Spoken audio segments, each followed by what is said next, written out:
Hi guys, how's everyone doing?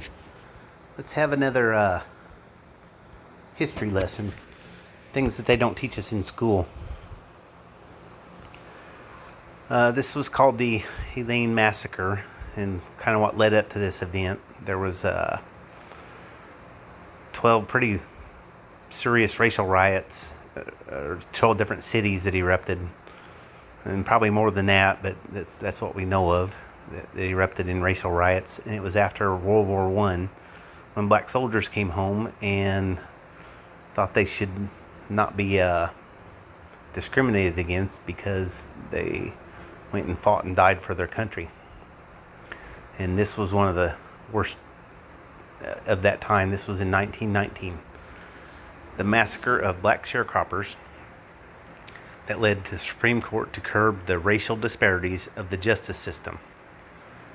White Arkansas, fearful of what would happen if African Americans organized, took violent action, but it was the victims who ended up standing trial.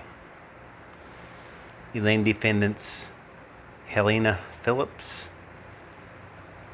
County, Arkansas, 1919. Butler Center for Arkansas Studies, Bobby L. Roberts, Library of Arkansas History and Art, Central Arkansas Library System. That's their references.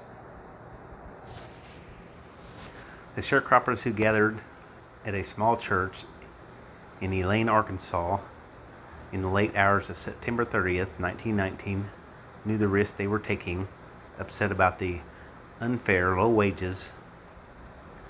They enlisted the help of prominently white attorney from Little Rock, Ulysses Brayton, to come to Elaine to press for fair share in the profits for their labor.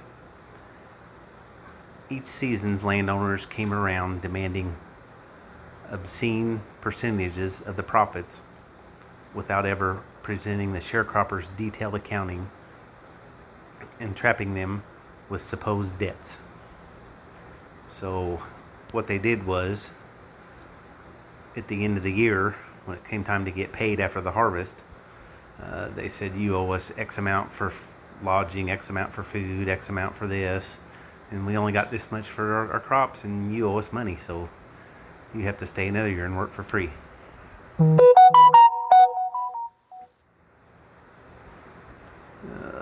Sorry about that. There was very little resources for African American tenant farmers against the exploitation. Instead, there was an unwritten law of no African could leave until his or her debt was paid off, writes Megan Ming Francis in Civil Rights and Making of the Modern American State. Organizers hoped Brighton's presence would bring more pressure to bear through the courts. Aware of the dangers, the atmosphere was tense and racially motivated violence in the area. Some of the farmers were armed with rifles. Around 11 p.m. at night, a group of local white men, some of whom have been affiliated with local law enforcement, fired shots into the church. The shots were returned. In the chaos, one white man was killed. Word spread rapidly about the deaths. Rumors arose that sharecroppers, who had formerly joined the union known as Progressive Farmers and Household Union of America, were leading an organized insurrection against the white residents of Phillips County. Governor Charles Brough called for 500 soldiers from nearby Camp Pike to the Arkansas Democrat, as the Arkansas Democrat reported on October 7th. Round up the heavily armed Negroes. The troops were under order to shoot to kill any Negro who refused to surrender immediately. They went well beyond that, banding together with local vigilantes and killing at least 200 African Americans. Estimate run as much higher. but there was never a full accounting. And the killing was indiscriminate. Men, women, and children, unfortunate enough to be in the vicinity, were slaughtered amid the violence. 5 whites died, but for those deaths, someone would have been held accountable. Out of this tragedy, known as the Elaine Massacre, and its subsequent prosecution, would come to the Supreme Court decision that would upend years of court-sanctioned injustice against African Americans, and would secure the rights of due process for defendants placed in impossible circumstances. Despite its impact, little about the carnage in Elaine was unique during the summer of 1919. It was part of a period of vicious reprisals against African American veterans returning home from World War I. Many whites believed that these veterans, including Robert Hill, who co-founded PFHUA, posed a threat as they claimed their recognition for their rights at home. Even though they served in large numbers, black soldiers realized over the course of the war and the immediate aftermath of their achievement and their success actually provoked more rage and more violence than had they utterly failed. Says Adarine Lentz Smith, Associate Professor of History at Duke University and author of Freedom Struggles, African Americans, World War I. During the massacre,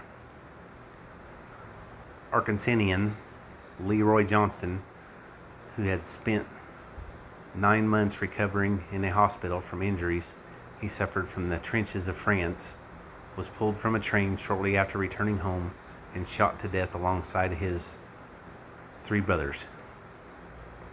In places like Phillips County, the economy directly depended on the predatory system of sharecropping.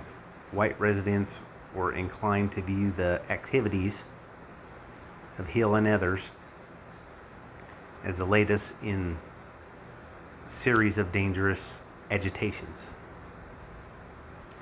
In the days after the bloodshed in Elaine, local media coverage continued to fan the flames daily, reporting sensational stories of an organized plot against whites. A 7-man committee formed to investigate the killings there concluded all too predictable. The following week, they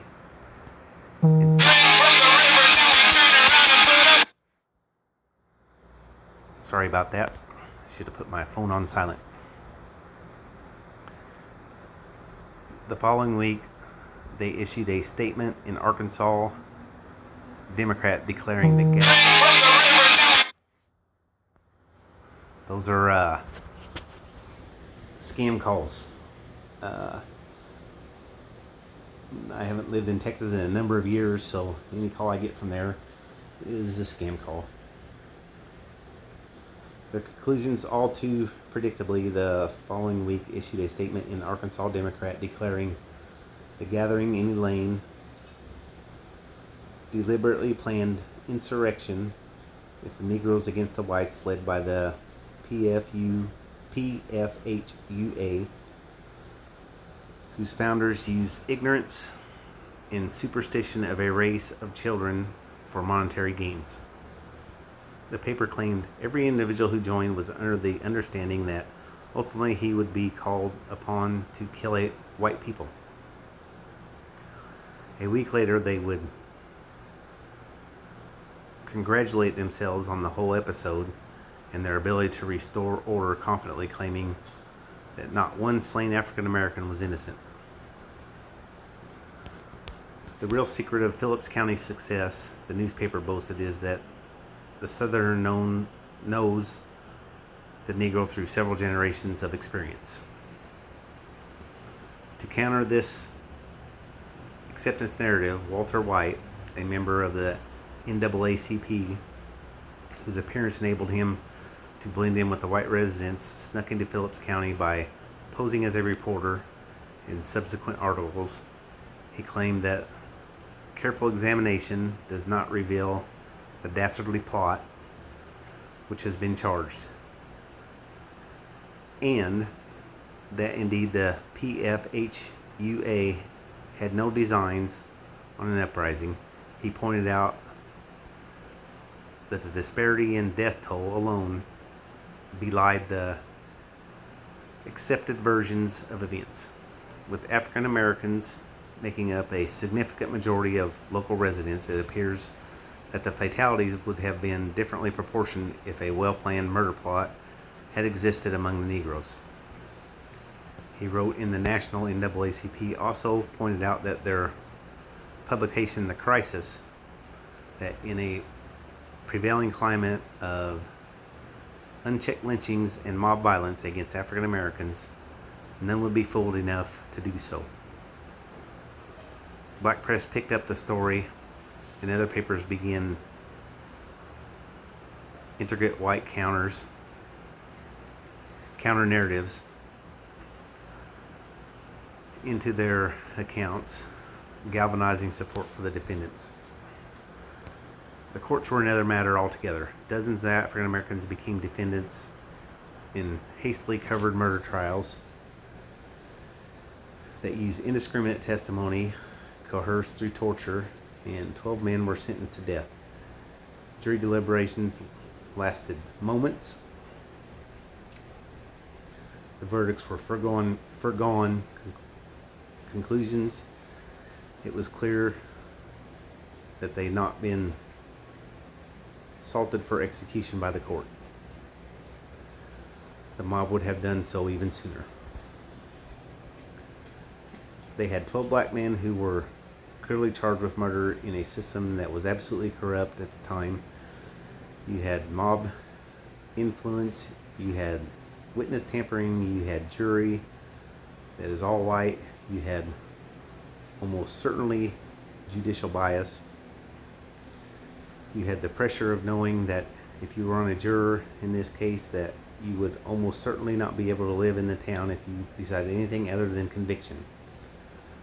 The Michael Curry, an attorney and chair of the NAACP Advocacy and Policy Commitment. No white residents were tried for any crimes.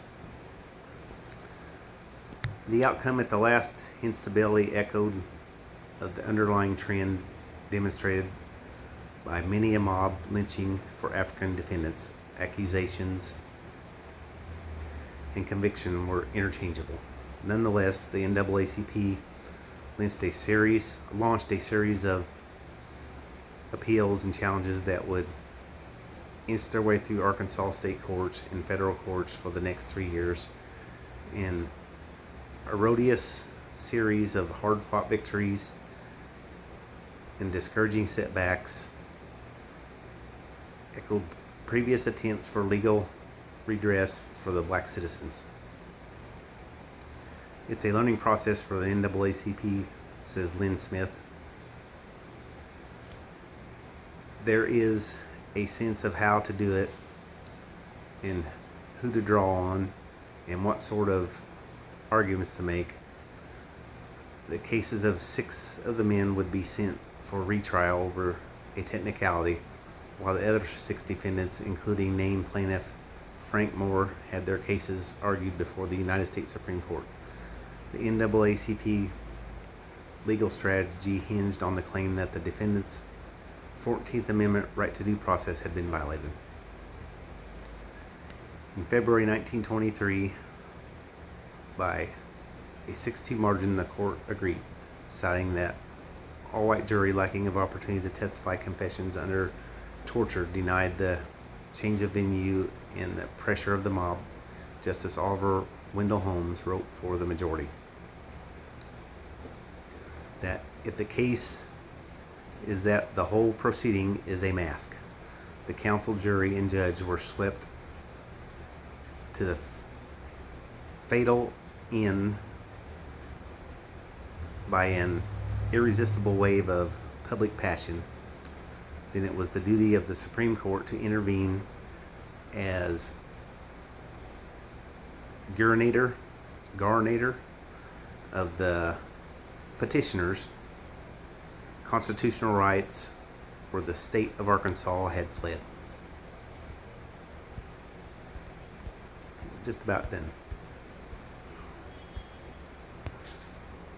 The verdict marked a drastic departure in the court's long-standing hands-off approach for injustice happening in places like Elaine.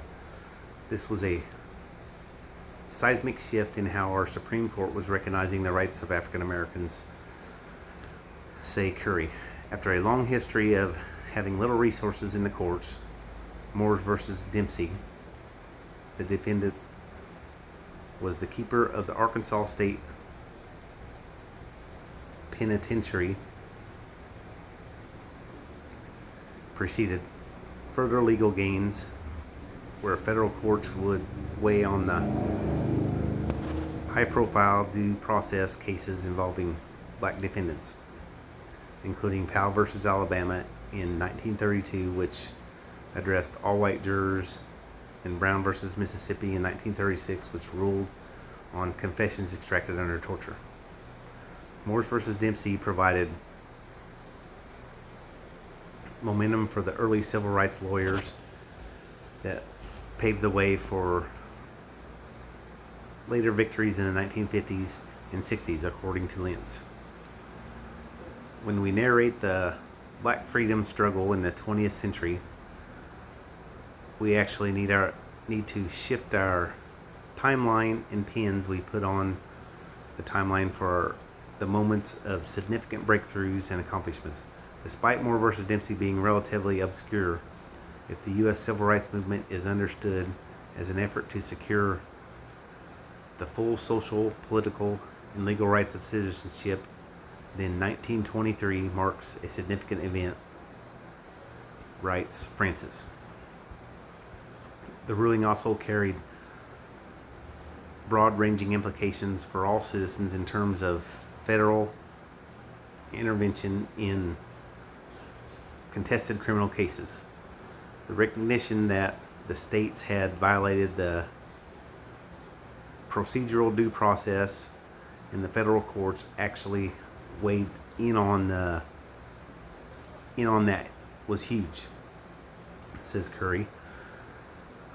The difference was that being paid to the criminal proceedings, then this sort of broke that protection that existed for states. The sharecroppers that had gathered in Elaine had a simple goal: to secure a share in what profits gained from their work. But the series of injustice,